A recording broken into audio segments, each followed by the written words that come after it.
Sige na, kuha na. Kuha siyang malunggay. Ayan, sa kalagitnaan ng bagyo. Para sa anak, gagawin ang lahat. Mabusog ka lamang.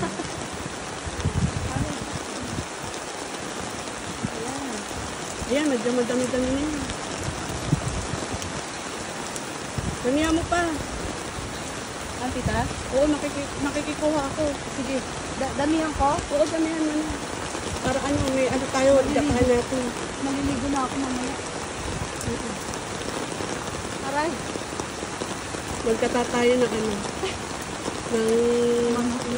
Bakit nakakayo ako pero tumutulo sa loob?